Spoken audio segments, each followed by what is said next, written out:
He did call me and he did say, am I gonna have to come out there and beat your ass? And I laughed and I said, thank you you can beat my ass if you want to. Thank you for calling me. Thank you for calling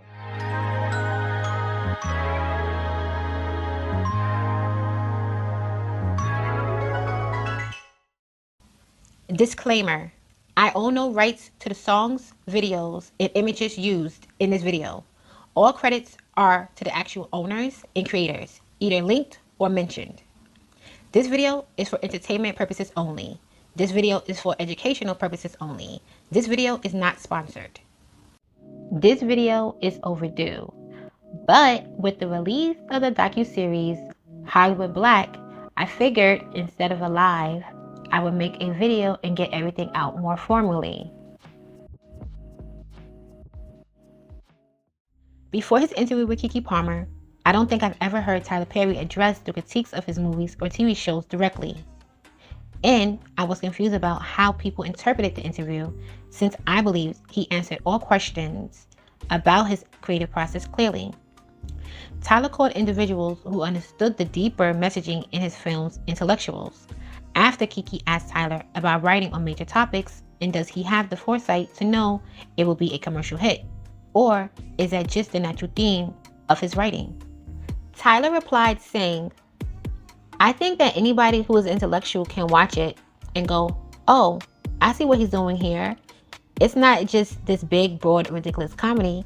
There are some things that need to be addressed. Keke stated how she loved that Tyler never allowed criticism to stop him from having his authentic voice as an artist. And to this, Tyler called criticism he received to be coming from highbrow individuals who shouldn't discount his background and others with similar backgrounds to his. You got this highbrow Negro who is all up in the air with his nose, looking at everything. And then you got people like where I come from and me, who are grinders, who really know what it's like, whose mothers were caregivers for white kids, and who were maids and housekeepers and beauticians. Don't discount these people and say that their stories don't matter. Who are you to be able to say which black story is important or should be told? Get out of here. The soundbite of Tyler comment saying highbrow has made its rounds and has had individuals even more frustrated with him than they were previously. Dear White People writer and director Justin Simien, who was brought up during that particular segment of the interview, spoke out. On his TikTok, Simien stated how he believes he is the highbrow person Tyler may have been referring to. Also stating that he spoke to Tyler about past comments he's made about Tyler and his work, and how he has no beef with Perry. He did call me and he did say, am I gonna have to come out there and beat your ass? And I laughed and I said, thank you you can beat my ass if you want to. Thank you for calling me. Thank you for calling me. Because in 2013, okay, the phone call I had with Tyler was like 2017, but in 2013, when I was trying to get Dear White People made, there was a line in the movie, the characters talk to camera and they say, fuck Tyler Perry, basically. And I apologized to him. I was an outsider then, and I was falling for the okie doke, okay? Whenever I would take my weird script to, studios or financiers, they were like, this isn't like Tyler Perry. We don't know how to sell this. And I took that to mean that Tyler and I were at odds, and I was railing against what I perceived as the status quo. However, Simien isn't the only creator who fits into the highbrow. Michael R. Jackson, whose work A Strange Loop was also brought up in the interview, centered his musical around critiquing the likes of a Tyler Perry in comparison to his own life as a creator. Keke told Tyler how A Strange Loop was a realization of a young black writer who is being compared to Tyler and develops a disdain for Perry's work because of it. In the end, he admits, this is actually a representation of my own personal disdain, the things that I don't want to see, the things that I don't want to face. And that's what art is supposed to do for us. In his highbrow comment, I believe Tyler Perry was speaking directly to the writers and directors who've made reference to him in their films and productions, not the general audience who critiques his work. However, one can understand these creators' frustration when Tyler's success is used against his contemporaries who have been told to write more like him.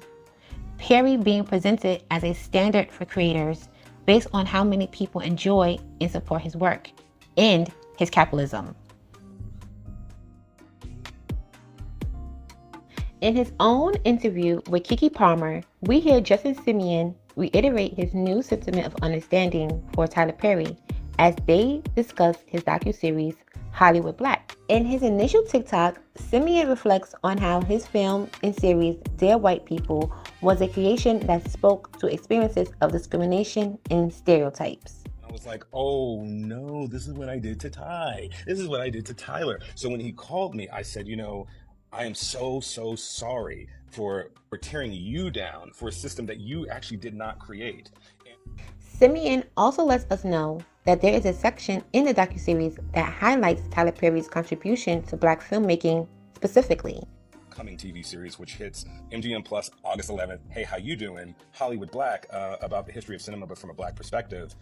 There is a huge section dedicated to Tyler honoring his work and frankly quelling some of the arguments that people make against him. I think Donald Bogle, who is, wrote the book that Hollywood Black is based on, says this really beautifully in the documentary, that the reason why you really cannot put Tyler in a category of minstrelsy and why Medea is not really a Manny is because these characters, they are not out here in defense of white people. Medea does not do all of the things that she does to sort of save and protect and comfort white people. This is for Black people coming. Furthermore, in Justin's interview with Keke Palmer, the two discuss a few standout limitations Black creators face trying to bring their art to life. One limitation, touched on already, being the comparison, and how Black creatives are compared to each other in their artistry in a way non-Black creators like Spielberg and Michael Bay or Quentin Tarantino aren't. Keke stated how, for Black creators, it's made to feel like there can only be one thing, and how Hollywood Black is the reclaiming of our story in the respect of our creatives, beyond an oppressed viewpoint. Another limitation is in how Black people are represented. Unlike the usual negative stereotypes, sometimes representation can feel like a tag when faced with respectability and having to be concerned with airing the Black dirty laundry, stated Simien. And when asked about working on complex social and cultural subjects, he commented that there is little financial support unless the project is seen as a guaranteed success. Keke asked Justin Simien what issues he would like to explore in his work, and Simien spoke about acknowledging the lives and contribution of queer people within the Black community, saying, I'm of the philosophy of Alex Walker, who wrote The Color Purple, that Black liberation is going to kind of always be outside of our reach until we actually acknowledge that there are some among us inside of our own community that are also more vulnerable. And that would be queer people. And right now we have trans youth literally being killed and harassed like we're not taking care of our own most vulnerable. And I believe there needs to be a union inside of our own liberation movements, and understanding that we got to prioritize our queer brothers and sisters. Justin Simien emphasized the importance of his intersections of being Black and queer, and using his time and resources to bring forth stories that highlight both, regardless if it makes people uncomfortable, believing that the role of art is to confront us with the truth and with beauty. In this process of gathering information for a clearer understanding, one thing has been clear. People have a love it or hate it relationship with Tyler Perry. For some, he represents the underdog who made it to a grand success in riches. For others, he is that, plus someone who has become lazy in his creations to maximize on profit. Again, capitalists are us. But for most of his peers, he is a shining example of a self-made success, built his own empire, and someone who can maintain a fan base, which many people admire and aspire to. I don't think most of the criticisms people make about Tyler and his work are necessarily wrong.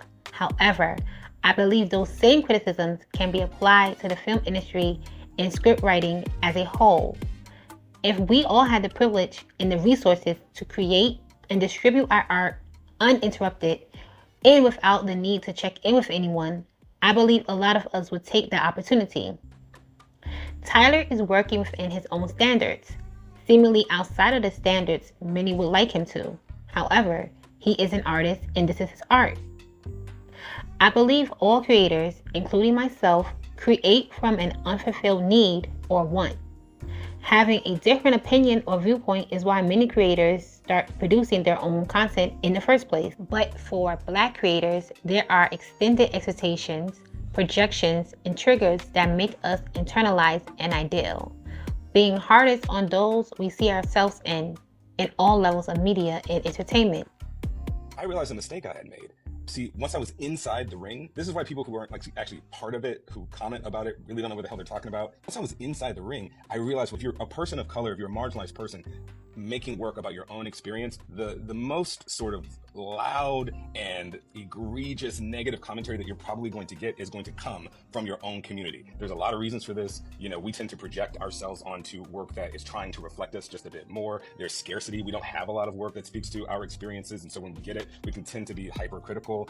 And as I have actually made the argument in my literal work, Dear White People, just kind of wholesale denigrating the work that he does is denying all of the people who are fed by his work. These are Black people. And what they want us to do is to have these sort of like intergenerational conflicts or interracial conflicts because it keeps us completely unfocused on the cause of Black liberation. We can choose to support, and we may have some shared experiences, but we can also hold space realistically that everything by us won't be for us, and that's perfectly okay. With all that said, I hope everyone watches the docu-series Hollywood Black, incredible in laying out the foundation of Black artists in the film industry. Justin Simien is in conversation and interviews actors, writers, directors, and producers like Ryan Coogler, Erica Alexander, Issa Rae, Forrest Whitaker, along with so many more. I was introduced to Oscar Michelle, the first major African American feature filmmaker. I was reintroduced to actress Freddie Washington, athlete, actor, and activist Paul Robeson, actress Hattie McDaniel, and actress Lena Horne, along with many other trailblazers. Black art and the artists, I live for it all. I put links to the articles and videos mentioned down in the description box, as well as a link to the trailer of Justin Simien's docuseries Hollywood Black. Thanks for stopping by. Don't forget to rate the video, leave a comment down below, and subscribe. Peace.